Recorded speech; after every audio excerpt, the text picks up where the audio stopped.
আল্লাহর এক বান্দা রোজা রাখছে, ঘরের মহিলা রোজাদার, বাচ্চাগুলো পর্যন্ত রোজা রাখলো, কিন্তু গরিব মানুষ ইফতারি করবে এরকম কোনো আঞ্জাম নাই, আয়োজন নাই, টাকাও নাই। হঠাৎ করে বিকাল বেলা ইফতারির আগ মুহূর্তটাই আল্লাহর বান্দা পেরেশান হয়ে গেল। আমি আর আমার স্ত্রী একটু পানি দিয়েও তো ইফতারি করতে পারবো, কিন্তু আমার সন্তানগুলোর মুখে কিছু খানা না দিলে তো লজ্জায় আমরা মরে যাব। কই পাই টাকা, কই পাই খানা, আমি গরিব। আল্লাহর বান্দা পাগলের মতো হয়ে গেল। দেখি কোনো বন্ধু বান্ধবের কাছে একটু ধার টাকা নিয়ে ইফতারির আয়োজন করা যায়নি। আল্লাহর বান্দা ঘর থেকে বের হইয়া একটু বাড়ির পাশে একটা মুসলমানের ঘরে গেল, টাকাওয়ালা মুসলমান।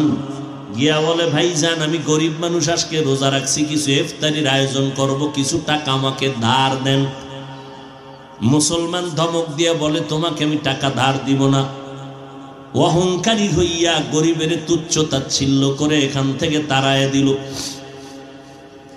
আল্লাহর বান্দা চোখের পানি মুছতে মুছতে বের হয়ে গেল। রাস্তা দিয়ে হাঁটে, ও মালিক তুমি ছাড়া আমার কেউ নাই, ইফতারির সময় আমার বাচ্চাদের মুখে কেমনে আমি হাসি ফুটাবো? এই সন্তানেরা, ওই মা বাবার ঋণ জীবনটা দিয়েও দিলে আদায় করতে পারবা না, যেই পরিমাণ কষ্ট মা বাবা করেছে। আল্লাহর বান্দা চোখের পানি মুছতেছে আর রাস্তা দিয়ে হাঁটতেছে, কোথায় যাবে নিরুপায়। আমার মালিকের কুদরত, হঠাৎ করে দেখে বিপরীত দিক থেকে একটা লোক আসতেছে। লোকটা আসলে মুসলমান না, বিধর্মী। যখনই মুসলমানের সামনে মুখোমুখি হয়ে গেল, মুসলমান এড়াইয়া যাওয়ার চেষ্টা করলো। বিধর্মী লোকটা দাঁড়ায় বলে, ভাইজান দাঁড়াও, কোথায় তুমি যাইতেছো? হঠাৎ করে নজর করে দেখে মুসলমানের চোখের কোঠায় পানি টলমল করে। বলে, ভাইজান তুমি কি কষ্ট পাইয়া কই যাও? বলে, তুমি বিধর্মী, তোমাকে বলে কি লাভ হবে বলো? বলে, লাভ হোক না হোক একটু বলো রে বাবা। মুসলমান বলে, ভাই আমার ঘরে সব রোজাদার, ইফতারির কোনো আয়োজন নাই, আমি গরিব। আমার পার্শ্বে এক মুসলমানের কাছে গেলাম, সে আমারে ধাক্কা দিয়া তাড়ায় দিল। আল্লাহর বান্দা কাঁদতেছেন, কিন্তু বিধর্মীর অন্তরে মায়া জন্ম হয়ে গেছে। মনে আসেনি? বিধর্মীর অন্তরে মায়া। দেখে বলে, তোমার জাতি ভাই মুসলমান তোমাকে তাড়াইয়া দিছে? বলে, হ্যাঁ।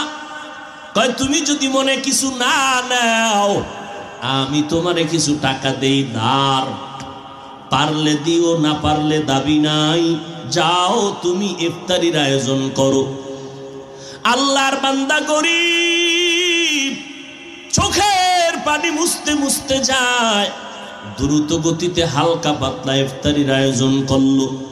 বিধর্মী টাকা দিল, এই টাকা নিয়া ইফতারি সামনে নিয়ে দোয়া কবুলের সময় সন্তানগুলো নিয়ে, স্ত্রীকে নিয়ে আল্লাহর বান্দা গরিব মানুষ হাত উঁচু করে আল্লাহর কাছে কান্না করে, আল্লাহ বিধর্মী লোকটা আমাকে ইফতারির আয়োজনের টাকা দিল ধার, আমি দিতে পারবো কিনা জানি না, এখন ওই লোকটার জন্য একটু দোয়া করতে মনে চায়।